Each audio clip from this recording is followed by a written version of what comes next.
Samedi dernier, les moteurs ont rugi dans tout l'Hexagone, engendrant des bouchons dans certaines villes, mais aussi de nombreux curieux.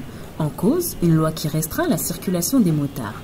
La Confédération des motards en colère a manifesté contre la loi de transition énergétique votée le 17 août et qui prendra effet dès le 1er juillet 2016. Cette loi tendrait à exclure les véhicules les plus polluants. Ainsi, les deux roues motorisées de plus de 15 ans ne pourront plus circuler à Paris. Une mesure qui a fait grogner des milliers de motards, craignant que le dispositif s'étende dans d'autres grandes villes. Alors aujourd'hui, on est là pour lutter contre les interdictions de circuler qui vont être faites aux véhicules d'avant 2000. On craint que cette loi soit prise un peu partout ailleurs, puisque on sait que Paris est une ville laboratoire. La liberté de circuler, c'est un droit fondamental de l'être humain. On sait maintenant que les usages du deux roues motorisées sont de plus en plus utilitaires. La moto, mais aussi le scooter, pour des raisons pratiques de temps, surtout puisque la vie est tellement chargée. Il faut gagner du temps dans les transports, il faut gagner du temps tout le temps. Le slogan arboré pour cette journée, la moto est une solution, pas une pollution. Ça va encore impacter des ménages à bas revenus qui n'ont que cette solution-là pour se déplacer. Tout moteur qui fonctionne pollue, ça on est entièrement conscient.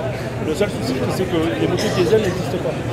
La plus grande pollution à l'heure actuelle, c'est les particules fines produites par les véhicules diesel. Il n'existe pas de véhicules diesel. Et on sait par exemple qu'un deux roues motorisé fait entre 7 à 10 000 km par an, entre 20 à 30 000 pour un automobile. Une idée partagée par certains automobilistes. Je trouve ça ridicule, plus ou moins. Les voitures font autant de pollution que les motos. On le voit encore en ce moment que Volkswagen, c'est pas la preuve. Donc je pense que c'est ridicule d'interdire les motos de rouler en ville. C'est pas pire qu'une voiture. Mais de la voiture ou de la moto, qui est réellement le plus polluant ? En 2012, Air Paris fait effectuer des recherches sur la pollution émise par les véhicules en ville, que ce soit sur le dioxyde d'azote, dit NOx, le CO2 ou encore le dioxyde de soufre, les résultats sont les mêmes. Les deux roues y sont en dessous de la moyenne.